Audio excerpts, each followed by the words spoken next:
उत्तर भारत के चैनल, उत्तर भारत के अखबारों को दी जाएगी। सवाल संक्षिप्त में पूछिए ताकि हम सभी को मौका दे पाएं, और करीब 35 मिनट तक ये प्रेस कॉन्फ्रेंस चलेगा।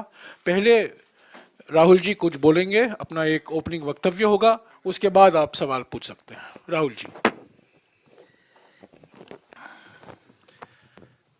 नमस्कार।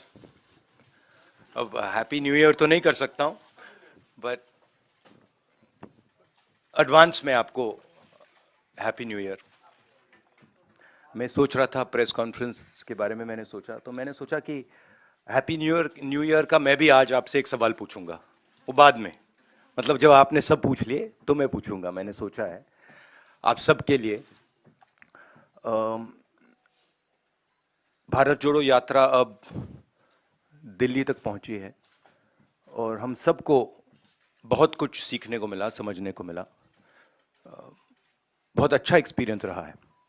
लक्ष्य आप जानते हैं, हिंदुस्तान में जो डर, नफरत, हिंसा फैलाई जा रही है, उसके खिलाफ ये यात्रा है। और मुझे लगता है कि काफ़ी सक्सेसफुल यात्रा रही है अभी तक, जो शायद हमने सोचा भी नहीं था, उससे भी ज़्यादा इस यात्रा ने अचीव कर दिया है। बेरोजगारी का मुद्दा भी है, महंगाई का मुद्दा भी है, और जो हिंदुस्तान में इनकम इनइक्वालिटी आ रही है, चुने हुए लोगों के पास अरबों रुपए और बाकी हिंदुस्तान के पास कुछ नहीं, ये भी हमारा एक मुद्दा है। पर्सनली जब मैंने यात्रा शुरू की, मेरी सोच थी कि ये कन्याकुमारी से कश्मीर तक एक यात्रा है, और मैंने अपने साथ में कुछ ले नहीं गया। मैंने कहा देखो, मैं जाऊंगा और मैं एक्सपीरियंस करूंगा, मैं कोई मतलब प्री कंसीव्ड नोशन नहीं ले जाऊंगा। तो शुरुआत ये थी कि शुरुआत में लगा कि भाई देखो हम पैदल चल रहे हैं, मगर फिर आस्ते आस्ते पता लगने लगा कि एक्चुअली ये जो यात्रा है, जिसको मैंने नदी भी कहा है, ये एक जीवित चीज है, इसकी एक आवाज है, इसकी भावनाएं हैं, फीलिंग्स हैं, और ये एक प्रकार से हिंदुस्तान की भावनाएं हैं, फीलिंग्स हैं। तो ये यात्रा हमें ये चीजें बता रही है। तो मुझे एज ए इंडिविजुअल काफी सीखने को मिला, और मैं सबको धन्यवाद करना चाहता हूं जो भी हमारे साथ आए। आप लोग में से बहुत लोग आए, और खासतौर से जो हमारे ऊपर आक्रमण करते हैं, मेरे जो आरएसएस के, बीजेपी के मित्र हैं, उनको भी मैं धन्यवाद करना चाहता हूं, क्योंकि एक्चुअली हो क्या रहा है, जितना वो आक्रमण करते हैं उतनी हमको अपनी पोजीशन इंप्रूव करने का मौका मिलता है।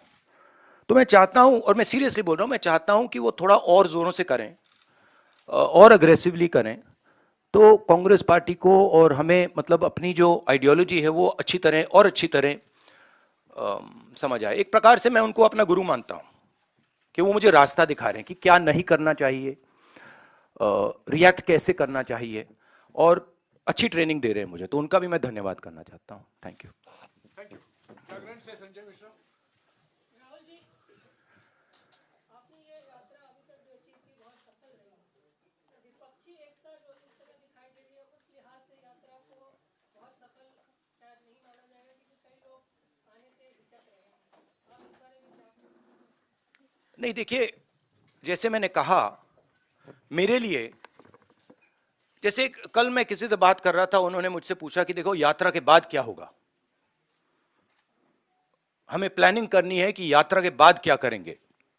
काफी लोगों ने कहा है ईस्ट वेस्ट यात्रा, कोई और कुछ और कह रहे हैं, और मैंने उनको जवाब दिया, देखिए ये जो हमारी यात्रा है, ये हमें कुछ बताने की कोशिश कर रही है, ये हमें कुछ बोल रही है, और अगर हम उसको सुने बिना कुछ और काम करना शुरू कर दें कि भैया देखो यात्रा के बाद क्या होगा, तो एक प्रकार से ये जो हिंदुस्तान की आवाज है उसका अपमान है। तो मैं वो नहीं करना चाहता हूं। रही बात विपक्ष की, मैं जानता हूं कि विपक्ष के नेता सारे के सारे हमारे साथ खड़े हैं, और वो मतलब वो क्लियरली हमें मालूम है। बट आज के हिंदुस्तान में कंपल्शंस भी होते हैं, पॉलिटिकल कंपल्शंस होते हैं, दूसरे कंपल्शंस होते हैं। तो मैं उस पर कमेंट नहीं करना चाहता हूं कि क्यों आ रहे हैं, क्यों नहीं आ रहा है, कौन आ रहा है, कौन नहीं आ रहा। बस मैं ये कहना चाहता हूं कि भारत जोड़ो यात्रा के दरवाजे जो भी भारत को जोड़ना चाहता है उसके लिए खुले हैं, किसी को हम रोकने वाले नहीं हैं। दूसरी बात, विचारधारा में सिमिलैरिटीज होती हैं।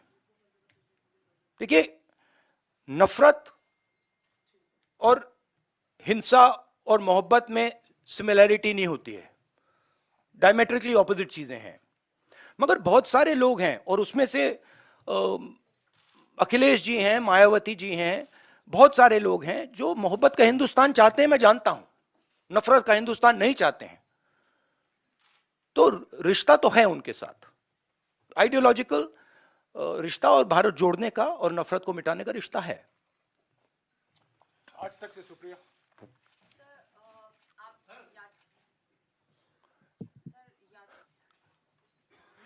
क्या हुआ? आज तक से सुप्रिया।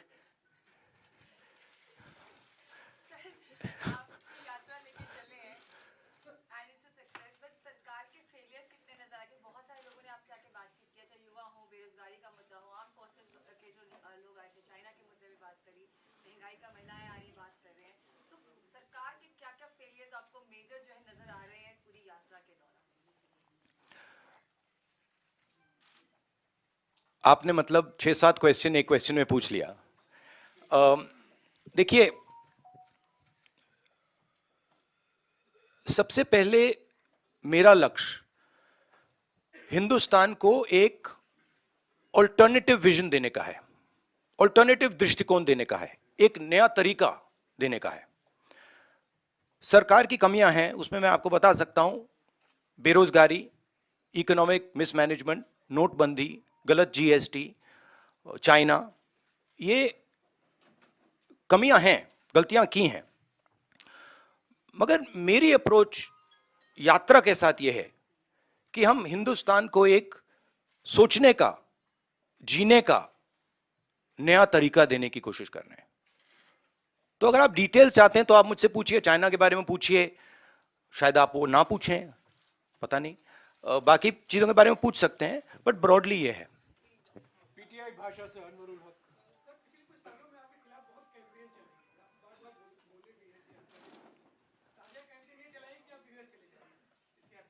हाँ, पता नहीं ये मतलब ये कहाँ है, ये मतलब दिल्ली में तो है ना हम, ये कहीं और बैठे हैं? ये भैया एआईसीसी ऑफिस है ना, है एआई अभी है ना? अच्छा, हाँ, तो मुझे पता नहीं, मतलब मुझे तो लग रहा है भैया, पता नहीं मेरी दूसरी रियलिटी हो, आपकी दूसरी रियलिटी हो, मगर मुझे तो ये न्यू दिल्ली दिख रहा है। और कुछ एक, हाँ, नहीं, वो तो बहुत कैंपेन चलाते हैं, उनके पास पैसे की कोई कमी नहीं है, कैंपेन ही कैंपेन चलाते रहते हैं।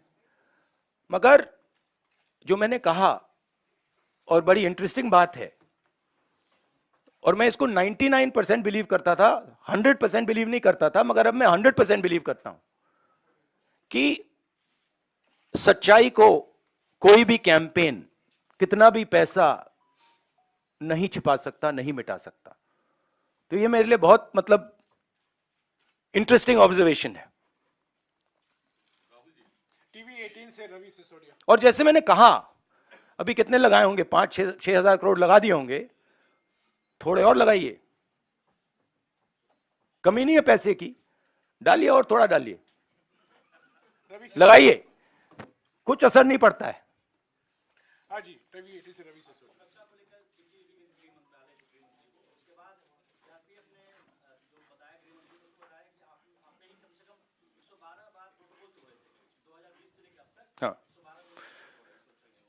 देखिए, दो चीजें हैं इसमें।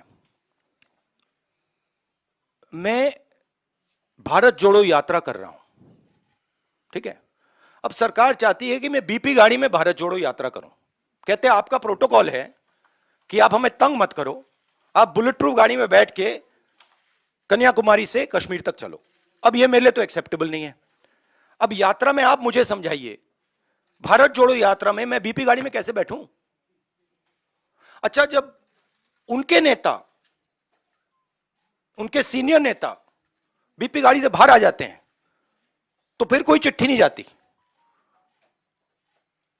उनके नेताओं ने रोड शो किए हैं, खुली जीप में गए हैं, उनके ही प्रोटोकॉल के खिलाफ है ये। वो मुझे लिख रहे हैं कि भैया आप बीपी गाड़ी से निकल गए। तो उनके लिए प्रोटोकॉल अलग, मेरे लिए प्रोटोकॉल अलग। और सारे सीआरपीएफ के लोग जानते हैं, सीनियर्स जानते हैं कि मेरी सिक्योरिटी के लिए क्या करना है। और हमारी सिक्योरिटी बीपी गाड़ी में, मतलब मैं कैसे चलूं आप बता दो मुझे। चला ही नहीं जा सकता है। भारत जोड़ो यात्रा में पैदल जाना है। तो ये तो मतलब पता नहीं है, शायद केस बना रहे हैं कि राहुल गांधी मतलब अपनी सिक्योरिटी तोड़ता रहता है, केस बना रहे हैं। ठीक है, बनाइए। दैनिक भास्कर से अनिरुद्ध।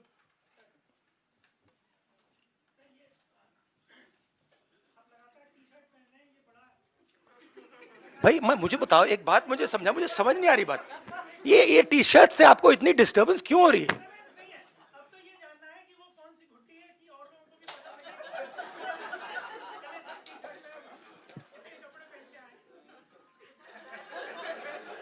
मतलब एक भी यहां टी शर्ट में नहीं बैठा है?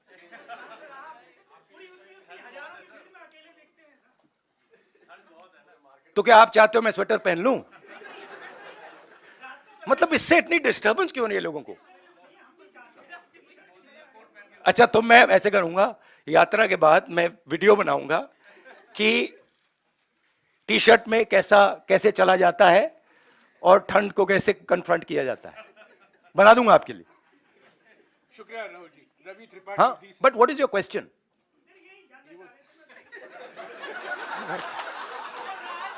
मैं क्या बताऊं भाई? राज क्या?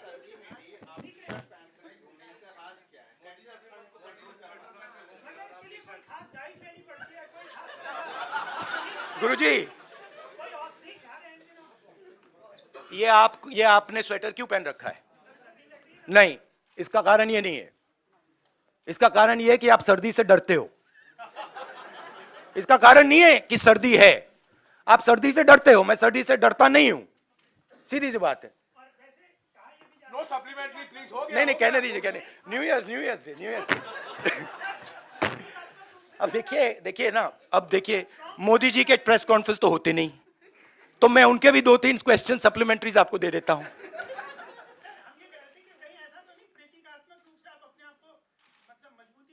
नहीं, एक्चुअली मैं आपको सीरियसली बताऊं, मुझे ठंडी नहीं लग रही अभी तक। और मैं पता नहीं, मुझे लग नहीं रही है। मगर मैं सोच रहा हूं कि जैसे ही मुझे ठंड लगनी शुरू हो जाएगी, मैं मतलब स्वेटर पहनना शुरू कर दूंगा। बट अभी तक मुझे ठंड नहीं लग रही है। रवि त्रिपाठी जी से। राहुल जी, मेरा सवाल ओल्ड पेंशन स्कीम को लेकर है, क्योंकि 2-3 राज्यों में जहां आपकी सरकार है, आपने वायदा किया है और आपने जब उसको लागू करने की बात की है तो केंद्र सरकार से कन्फ्रंटेशन हो रहा है। केंद्र सरकार मना करेगी एनपीएस में जो पैसा जमा है वो आपको वापस नहीं करेंगे। तो ओल्ड पेंशन स्कीम को लागू करना कितनी बड़ी चुनौती है और 2024 के लिए भी क्या? नहीं, हमारा जो स्ट्रक्चर है, जो सिस्टम है, उसमें हमारे जो स्टेट्स हैं वो इंडिविजुअल डिसीजंस लेते हैं, हम उनको इंडिपेंडेंस देते हैं। तो अब तो मैं कांग्रेस प्रेसिडेंट भी नहीं हूं, तो ये सवाल आपको खारगे जी से पूछना होगा कि नेशनल लेवल पे कांग्रेस पार्टी की पेंशन स्कीम पे क्या स्ट्रैटेजी है। मगर जनरली कांग्रेस पार्टी का स्ट्रक्चर है कि भाई अगर राजस्थान करना चाहता है और हरियाणा, हिमाचल करना चाहता है तो उनको करने दो। हम वीटो पावर मेंटेन करते हैं कि अगर बिल्कुल कुछ गलत कर रहे हैं तो फिर हम उसको चेक करते हैं, बट नॉर्मली हम इंडिपेंडेंटली करने देते हैं। भैया वो तो आप मोदी जी से पूछिए ना, उनके भी सवाल मुझे। ओके, ट्रिब्यून से Aditya Tandon.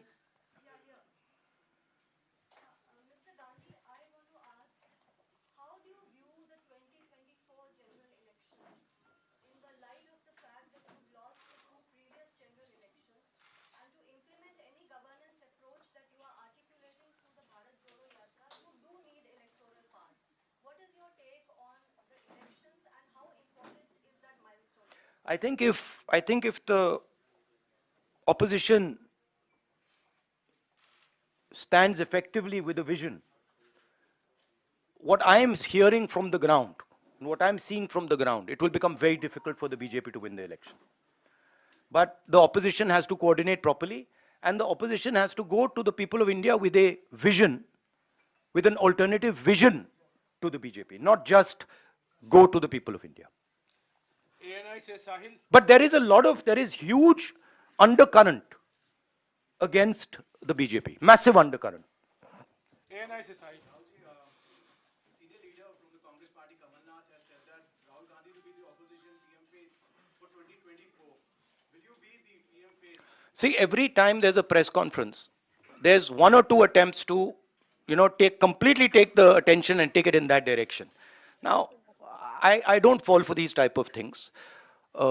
My focus is on the idea that India should be united, that we fight hatred and anger with affection, love and harmony, and we are providing an alternative vision of this country. So I think that's what I would like to focus on. These questions, of course, you have to keep saying them, because this is the nature of media. So I'm going to let you keep doing that, and you can enjoy yourself doing it, and I'll also have a little fun while you do it. Navbharat times से Rajesh Mittal. Navbharat times से Rajesh Mittal. Namaskar. यात्रा ने आपको देश के बारे में समझ जो है वो बढ़ाई है. इस समझ के आधार पर अगर आप आज देश के प्रधानमंत्री बन जाएं तो 5 बातें आप क्या करेंगे सबसे पहले? नहीं, सबसे पहले ये हाइपोथेटिकल क्वेश्चन है, तो मैं इसका जवाब प्रधानमंत्री के बेसिस पे नहीं दूंगा, मगर मैं ये जरूर कह सकता हूं कि जो हमारा शिक्षा का सिस्टम है, मैं पहले सोचता था कि इसमें स्ट्रक्चरल प्रॉब्लम्स हैं, मगर ये अपना काम कर रहा है. आज मैं सोचता हूं कि ये अपना काम ही नहीं कर रहा है. जो हम अपने बच्चों को विजन दे रहे हैं, जो उनका इमेजिनेशन है, जो हमें देना चाहिए, हम दे नहीं रहे. तो अगर आप, सबसे शॉकिंग चीज मैं आपको बताता हूं. मैं कन्याकुमारी से अब दिल्ली तक आया हूं. कितने 108 दिन हो गए. 108 दिन में मैंने हजारों बच्चों से बात की है, और हर बच्चे से मैंने पूछा है, तुम यूनिवर्सिटी के बाद, कॉलेज के बाद क्या करना चाहते हो. हजारों बच्चों से पूछा है, और मुझे सिर्फ 5 जवाब मिले. मतलब एक लड़की ने मुझे कहा कि मैं अपना छोटा बिजनेस चला रही हूं,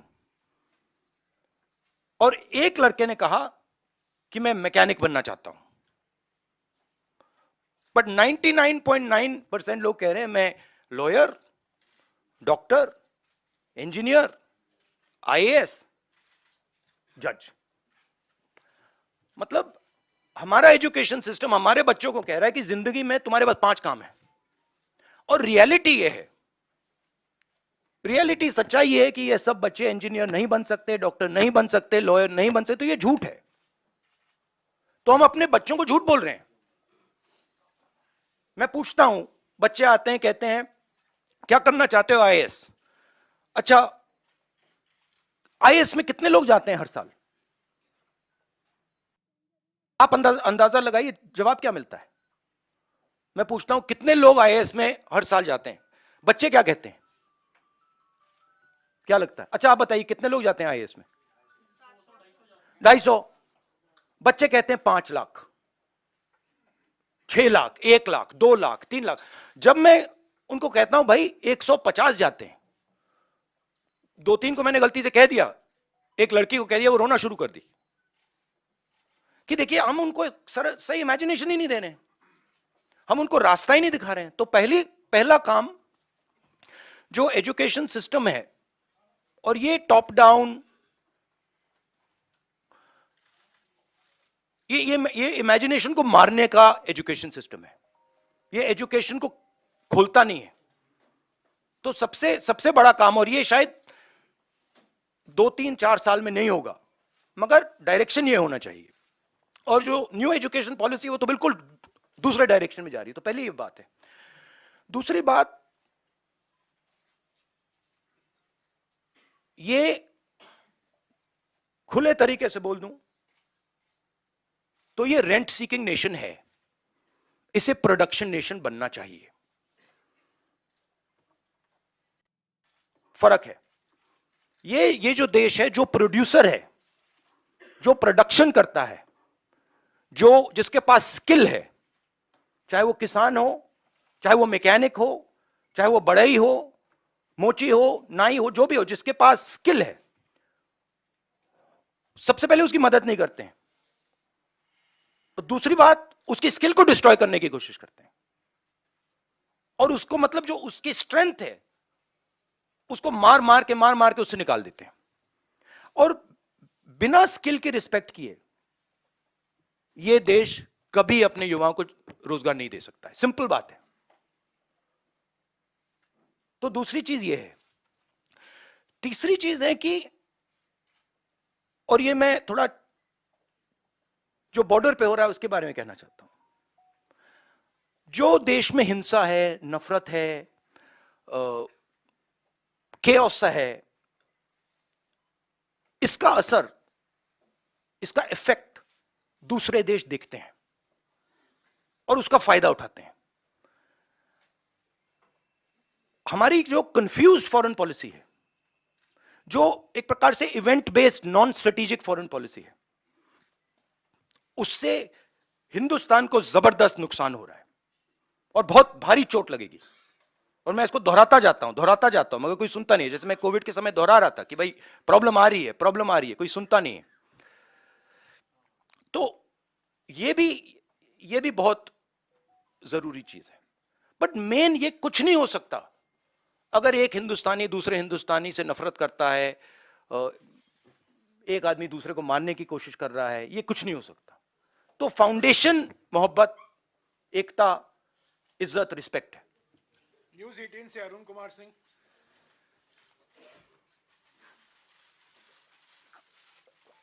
अलाउड। राहुल, जब आप यहाँ से गए थे ये करने के लिए भारत जोड़ो यात्रा, तो विपक्ष को छोड़ दीजिए, आप ही की पार्टी के नेता, आप ही की पार्टी के लोगों को भरोसा ये नहीं था कि आप ये यात्रा पूरी कर पाएंगे, और कई सवाल इनके ही मन में था। और अब जब यात्रा आपका सवाल पूछिए, उनके सवाल मत पूछिए। आपका सवाल, ये सवाल ही है। हाँ, आपका संक्षिप्त में इतना कितना कितना छोटा कर दो, सीधा पूछिए ना, सीधा सीधा ही पूछना है। तो उसमें क्या है कि अब जब आप यात्रा कर चुके, तो कई लोग ये कहते हैं कि वो राहुल नहीं है, कि बदलने वाले राहुल है, इतनी आसानी से इनको नहीं समझा सकते। अब कुछ चेंज आप अपने आप में ही देख रहे हैं, समझने में, लोगों से बातचीत करने के बाद, कि अब फैसले लेने या बात करने का अंदाज आपका एकदम अलग है, जुदा हो गया है, कुछ अंतर आया? देखिए, अंतर तो इस प्रेस कॉन्फ्रेंस के बाद भी आएगा। अंतर तो व्यक्ति में कंटिन्यूअस होता है, नॉन स्टॉप होता है, तो वो तो है। बट जो मेरी फाउंडेशन है, जो नींव है, उसमें मुझे कोई चेंज नहीं दिखा। उसमें वो फाउंडेशन मेरी वही है। जरूर मैं मतलब बहुत कुछ सीखा हूं और हर रोज सीखता हूं, और सिर्फ यात्रा से नहीं, हर इंटरैक्शन में से मैं सीखने की कोशिश करता हूं। तो एवोल्यूशन तो होता रहता है, मगर जो फाउंडिंग प्रिंसिपल्स हैं कि वो उसमें इतनी चेंज नहीं है। वो मैं ये कह सकता हूं, वो और भी स्ट्रांग हो गए हैं, वो कह सकता हूं, बट उसमें इतनी चेंज नहीं आई है।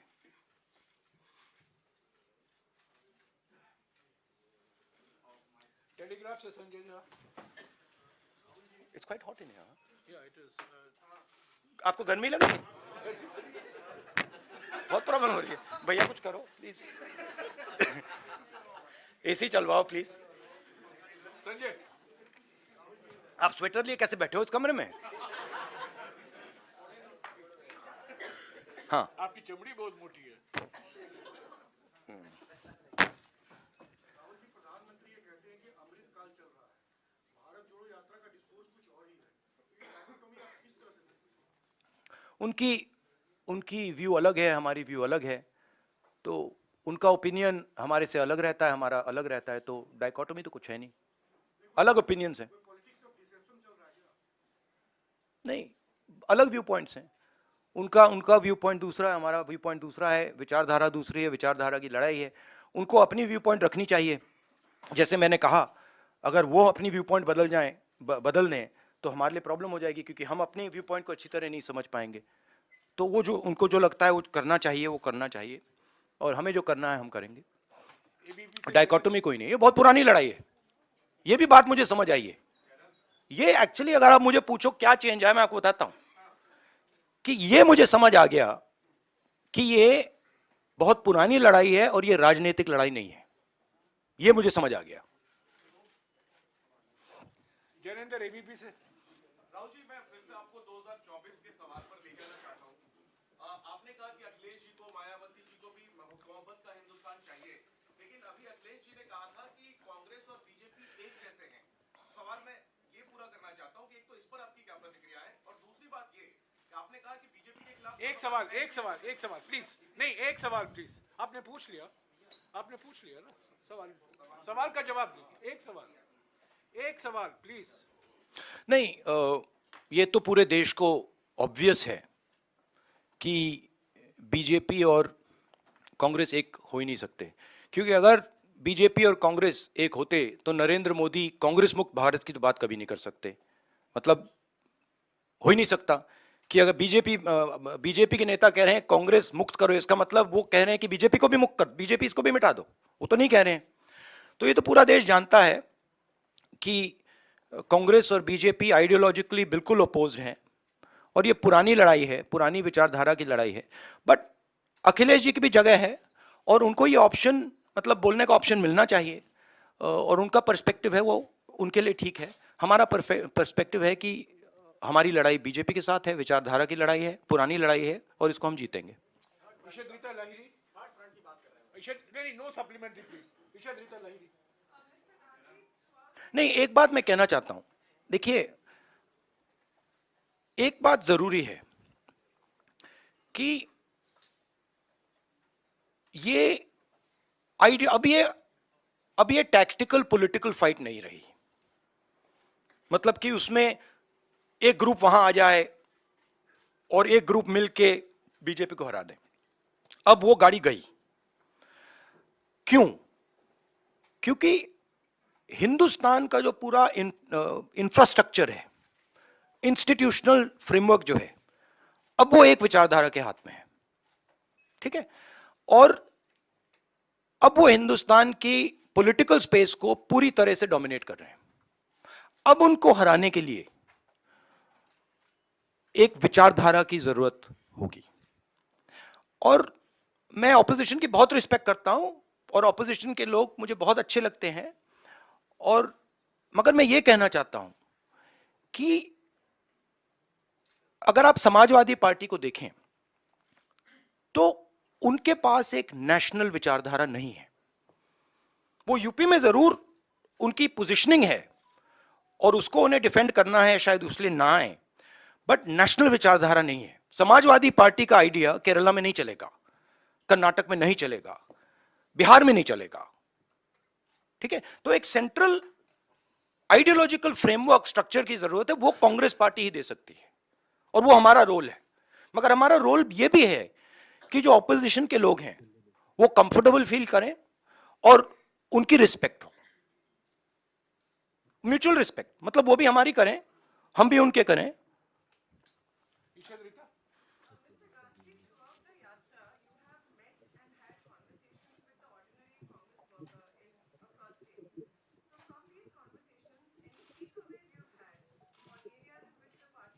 Yeah.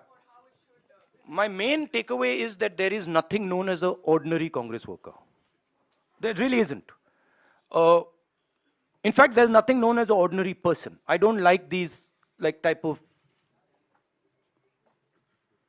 qualifiers. There's nothing known as an ordinary person. Everybody is unique. Every Congress worker is unique. Every person has a unique way of looking at the world, and it's important that they're treated like that. So every single one of them,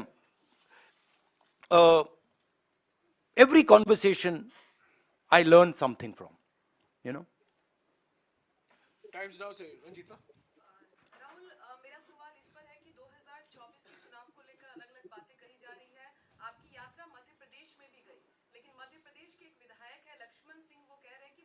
प्रदेश में जो यात्रा गई उसका फायदा आने वाले मध्य प्रदेश चुनाव में हमें नहीं होगा जो कि क्योंकि पूरे जो प्रदेश में इंटरनल आवासीय व्यवस्था सुदृढ़ रहे उस हिसाब से प्लानिंग बना के उन्हीं को दी है, लकी को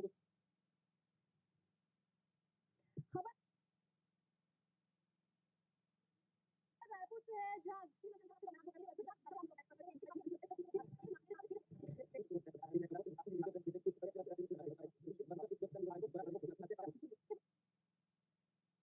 हमें तमाम जानकारी देने के लिए।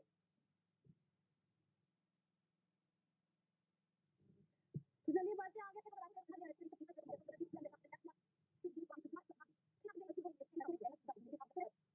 बड़ी शर्त लगाइए, फायदा हो जाएगा आपका।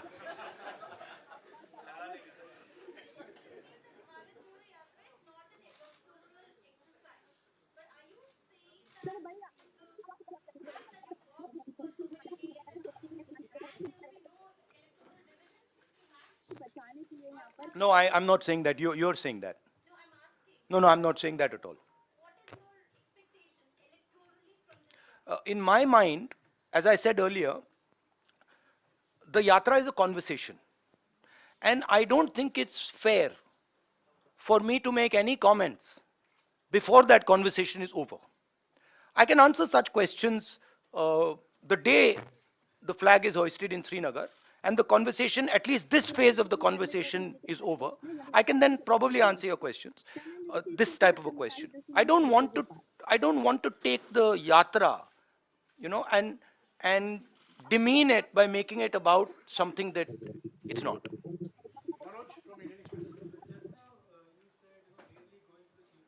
कि सभी के लिए नया साल बहुत सारी खुशियाँ लेके आए, सबके लिए सभी स्वस्थ रहे, खुश रहे और खुश रहे।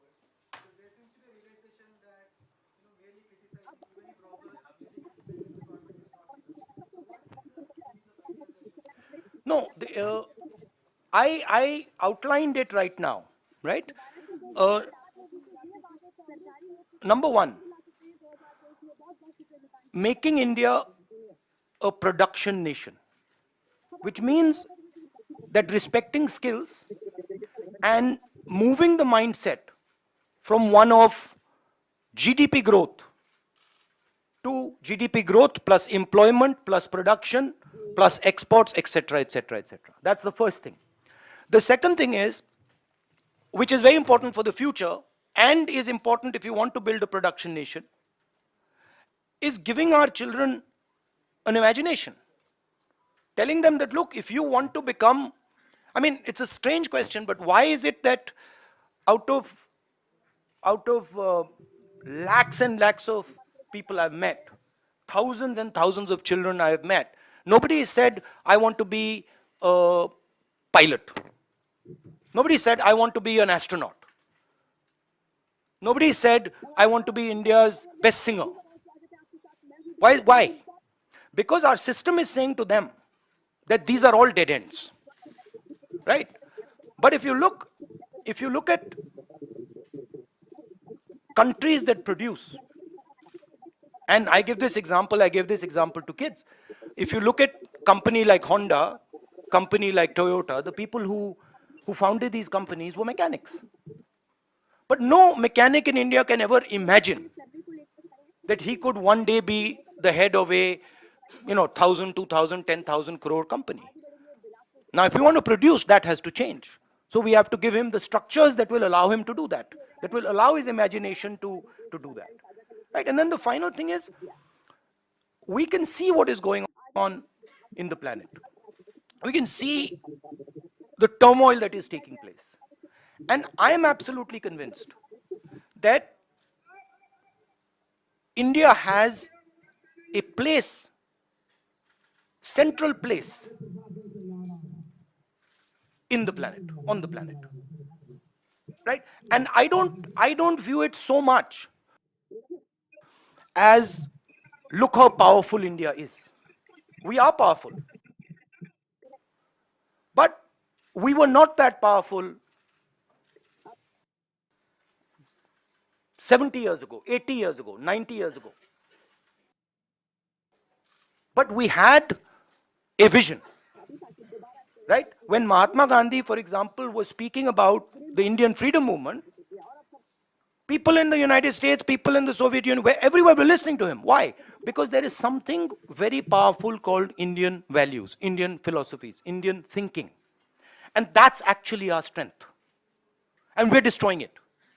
So when we make one Indian fight with another, when we are not harmonious, when a foreigner comes to India and he feels terrified that something might happen to him, we are attacking our own system. So these are the type of things that would be part of an alternative vision. Also, by the way, I don't see why only 2 or 3 or 4 people should benefit from the wealth of this country. I just don't understand it. Right? So, a sense of equality. There is a place for large business, I absolutely agree, and they have a central role in India in its future. But it cannot be that there are 2 or 3 business people who run this country. It can't, it just cannot be. TV9 से कुमार विक्रांत। राहुल जी, आपकी भारत जोड़ो यात्रा उत्तर प्रदेश जा रही है और वहां पर भारतीय जनता पार्टी के सांसद वरुण गांधी वही भाषा बोल रहे हैं जो भाषा आप बोल रहे हैं, जो भाजपा के नेता नहीं बोलते। क्या वरुण गांधी के लिए कांग्रेस पार्टी में जगह है? क्या वरुण गांधी को आप चाहेंगे वो भारत जोड़ो? ये आपको हमारे जो कांग्रेस प्रेसिडेंट है, ये सवाल आपको उनसे पूछना पड़ेगा। स्वागत किसी का भी है, बट वो बीजेपी के हैं, तो उनका वहां पे प्रॉब्लम तो होगा।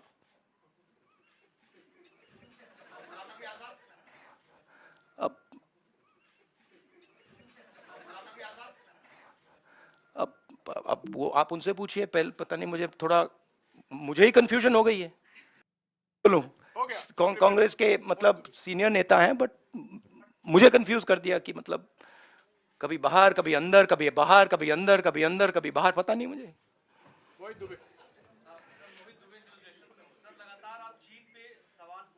आपने पूछ लिया आज। मैं अभी बोलने वाला था कि चीन का नहीं पूछा। हाँ, सर, आपने जयपुर में भी सरकार से जवाब मांगा था, पार्लियामेंट सेशन भी चल रहा था, पार्लियामेंट में भी आप लोग चर्चा की मांग कर रहे थे, सरकार वहां भी तैयार नहीं हुई। अब राहुल गांधी का क्या स्टैंड है, क्योंकि लगातार आप ये कह रहे हैं कि अतिक्रमण हो रहा है, वहां सीमाएं सुरक्षित नहीं। देखिए, सबसे पहले मैं एक बात क्लियरली कहना चाहता हूं।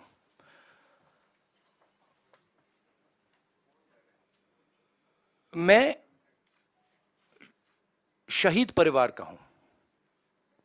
मेरे पिता शहीद हुए और मेरी दादी शहीद हुई।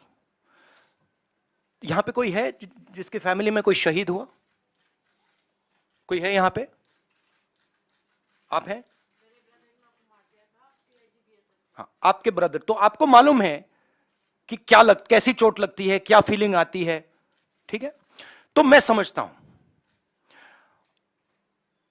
और मैं जानता हूं जब एक युवा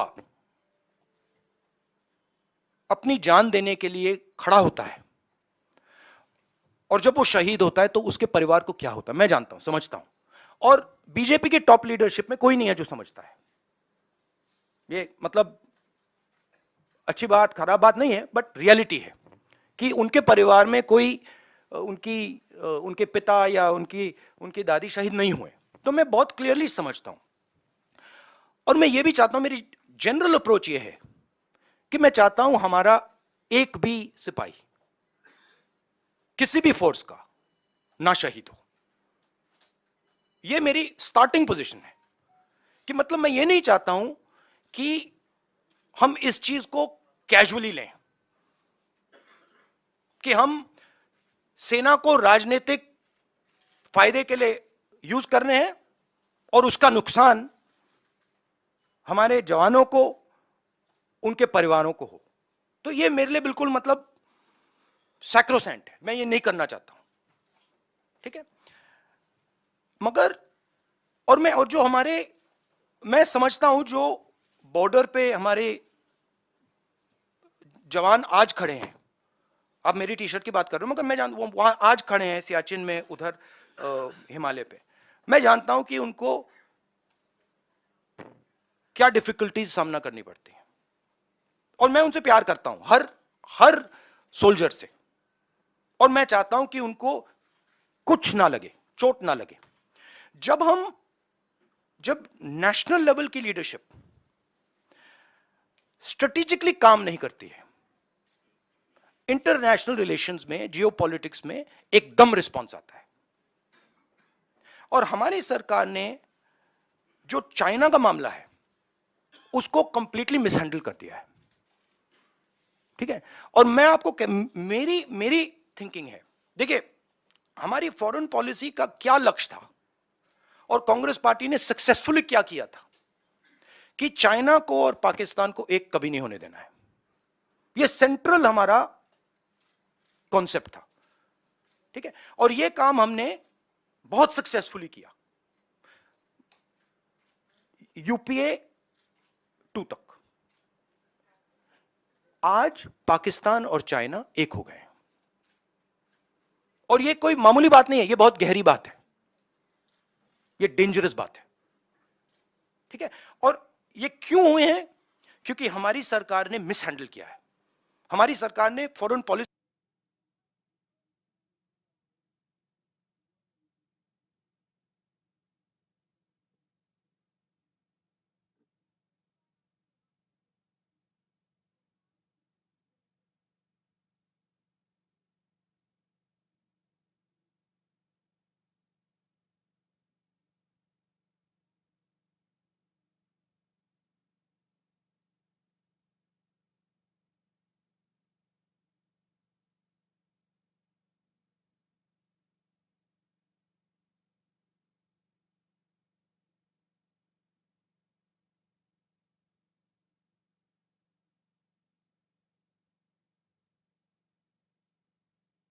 आपको सेना, वायुसेना, नेवी, जो भी हमारे स्ट्रक्चर्स हैं उनकी बात सुननी है।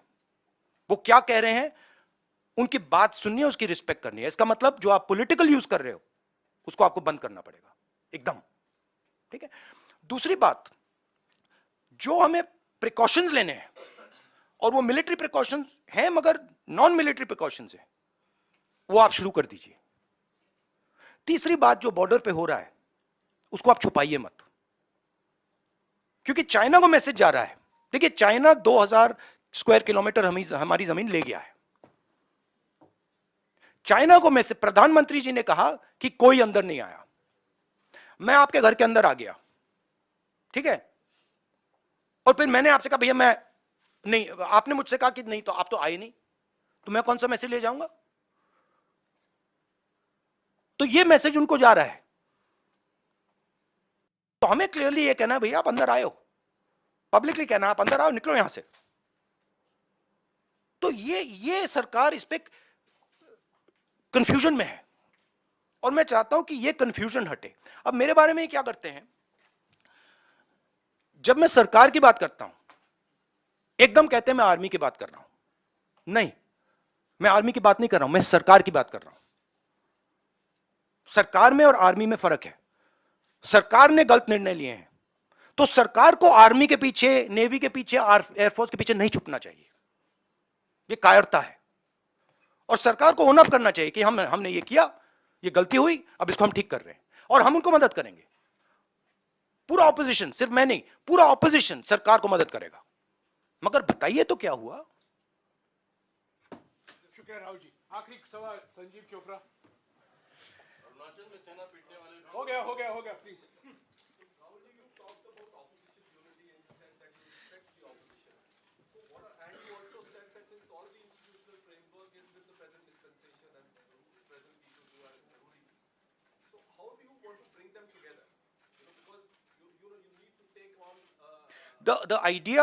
The idea of Bharat Jodo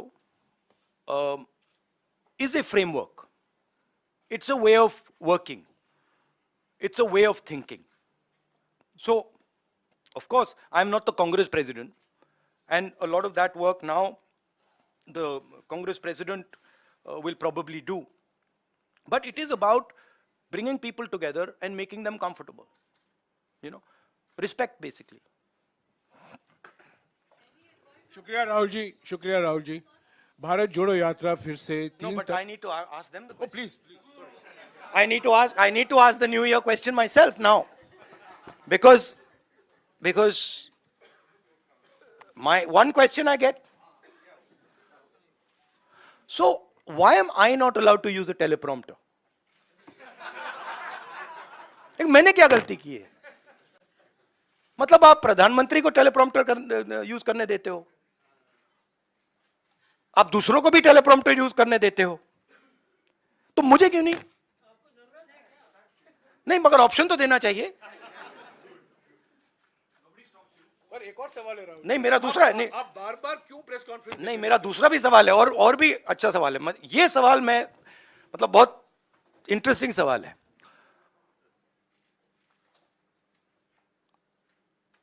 आपने वो अदानी जी को वो ऑप्शन दे दिया जो आपने प्रधानमंत्री को भी नहीं दिया, कुर्सी बदलने का। तो मतलब ये हो क्या रहा है? अदानी जी को टेलीप्रॉम्प्टर, कुर्सी बदलने का ऑप्शन, प्रधानमंत्री को टेलीप्रॉम्प्टर का ऑप्शन, और हमें कुछ नहीं। मतलब हमने क्या गलती कर दी? Thank you. Rahul ji happy शुक्रिया। New year. राहुल जी शुक्रिया।